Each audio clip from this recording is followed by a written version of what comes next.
horizon of the mind march the men and events that will live with us for many foreseeable futures. Guadalcanal, the Rock, our first landing against a hostile enemy. Edson's Ridge, uneasy August, savage September, awful October, nervous November, decisive December. We learned much at Guadalcanal, shaped the habits of victory.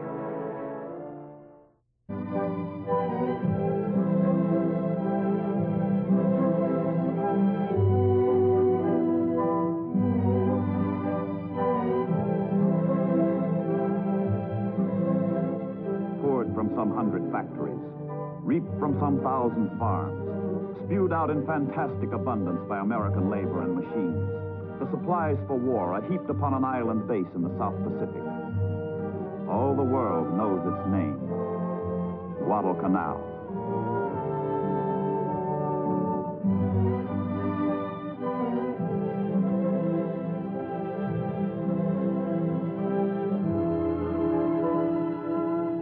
Springboard for attack, storehouse for victory. Yet in 1942, Guadalcanal was wild jungle. 90 uncharted miles of festering malaria and rainforest, bypassed for centuries by history, forgotten by man. But by June of 1942, the unpredictable forces of war began to link San Francisco in the United States with Guadalcanal in the Solomon Islands. The 1st Marine Division embarks for the South Pacific. Destination, New Zealand. Mission, undetermined. Somewhere, on some unspecified battleground, sometime in the uncertain future, the untested Marines will clash with the tested soldiers of Japan. But first, the tedious ordeal of the convoy. Uneventful, interminable weeks at sea.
Lifeline to the South Pacific is the war's longest and the war's most tenuous. Stretching 6,540 miles from California to New Zealand, it ties Australia to the United States. Break this line, stop the ships, and Australasia and Asia will be forever Japanese. Across the world, from the islands of Japan, other convoys, other soldiers leave for the unknown and sail away to war. They too set a southerly course for islands with names unknown to the men who must fight and die on them. For them also, the routine of shipboard life placid prelude to carnage.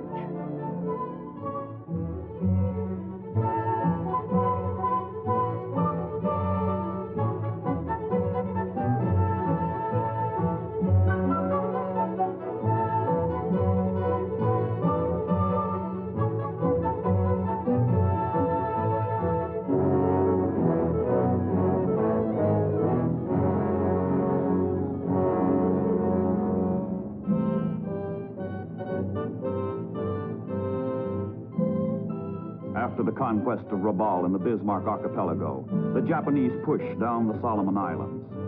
The two opposing forces slowly converge.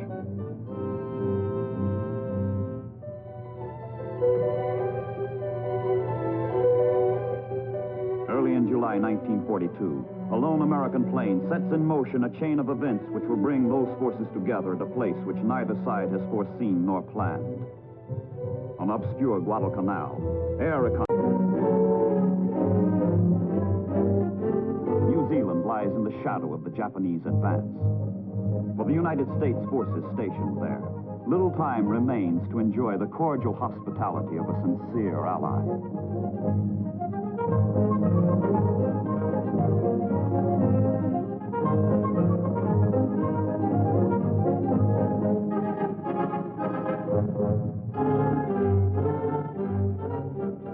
The Marines have their mission now, to launch the first offensive land action in the Pacific War. Under Generals Vandegrift and Rupertus, the 1st Division is ordered to Guadalcanal, ordered to seize the island and its airstrip. This means another convoy, but it is very different. This convoy, loaded and geared, sails for combat, sails for battle.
August 7th, 1942. Exactly 8 months after Pearl Harbor, the United States of America takes the offensive against the Empire of Japan. For the first time, the American overture to assault preludes invasion of the islands across the Pacific. The theme of the future is played on the beaches of Guadalcanal.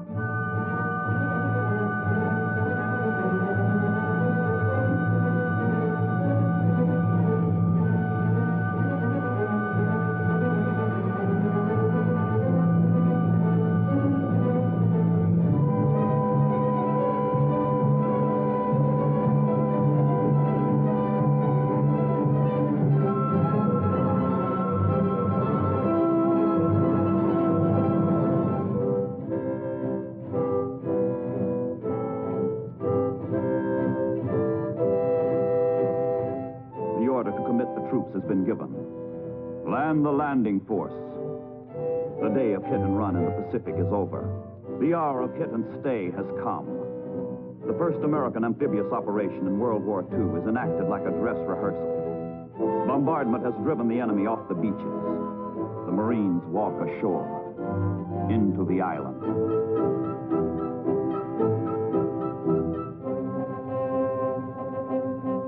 Miles across the Sound, others land on Tulagi Island. Violently opposed by Japanese Marines, American Marines fight their way ashore.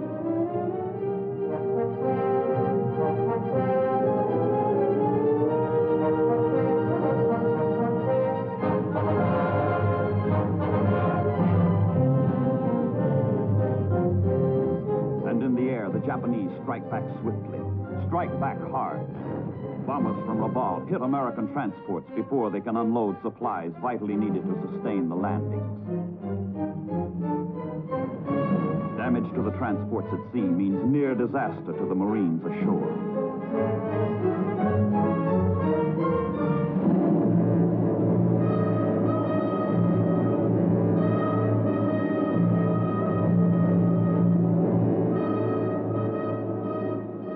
The shattered transports withdraw. Stripped of supplies, the Marines dare not waste a moment encountering their implacable, impersonal, hateful foe, the jungle. Now it begins. The toil and the terror that makes Guadalcanal not a name, but an emotion.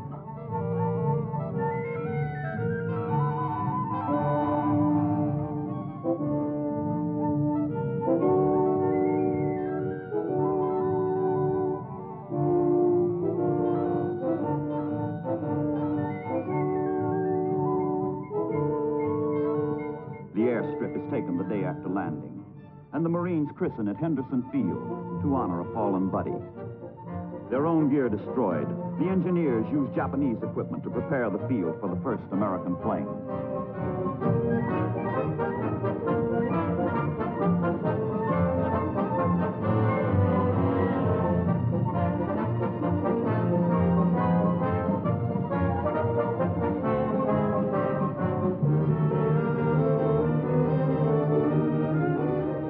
The Japanese reacted sluggishly on the beach. They unleash full fury from the sky.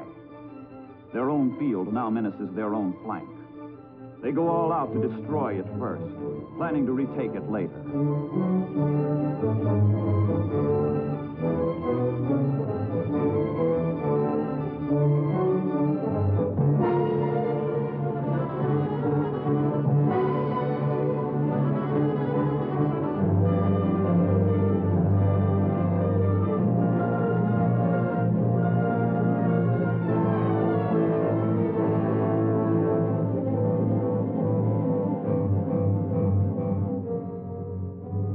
Dark cover of night, the Japanese filter reinforcements ashore.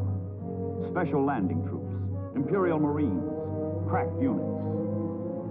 Their general has warned. This is the decisive battle between Japan and the United States. A battle on which the rise or fall of the Japanese Empire will depend. No troops are better fitted than these to master the jungle. Fearless, these men have been schooled in stealth and infiltration. They are experts in ambush and concealment.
human slaughter.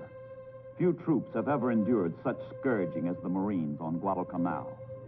The casualties mount from the fighting, from malaria, from dengue, from the rot and corruption of the jungle, which knows not mercy.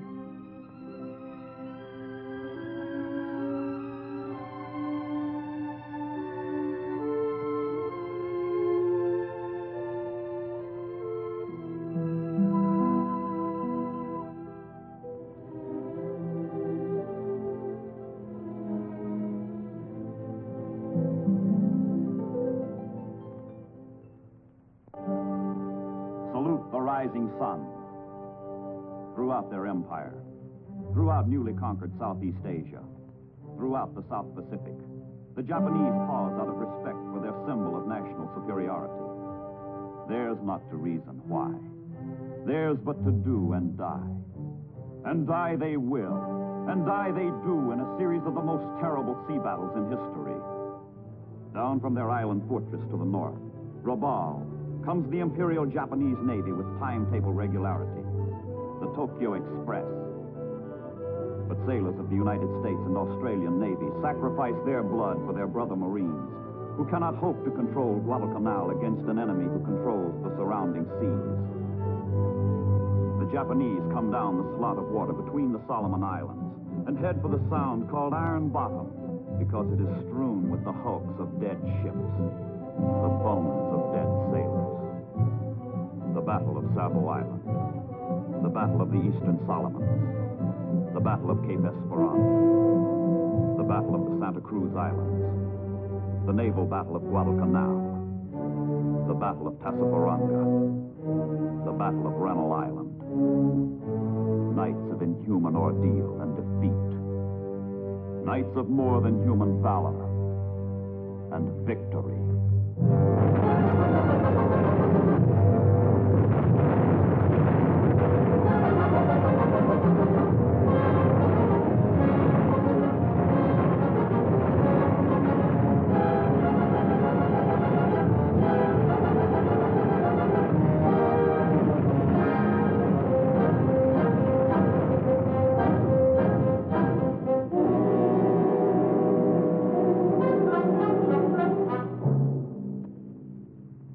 Guadalcanal is a running wound through which both sides bleed.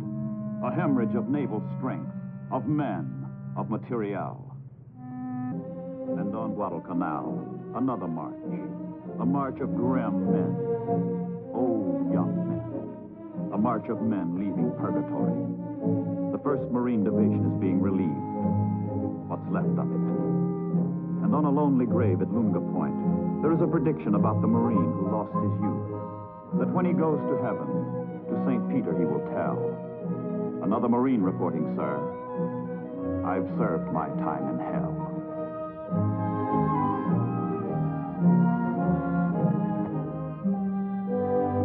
Admiral Nimitz, Commander-in-Chief, Pacific Ocean Areas, flies down from Pearl Harbor to pay what small tribute is within man's province. If there was horror and ferocity, there was also courage and self-sacrifice. If there was death, filth, and disease, the Marines turned the tide of war and stopped their enemy. The Japanese will advance no further. And as the surviving Marines wave goodbye, one of the greatest tales of heroism slips out of focus into history. To these men go the honors accorded the Greeks at Thermopylae, the colonials at Valley Forge, the British at Waterloo, and now, the Americans at Guadalcanal.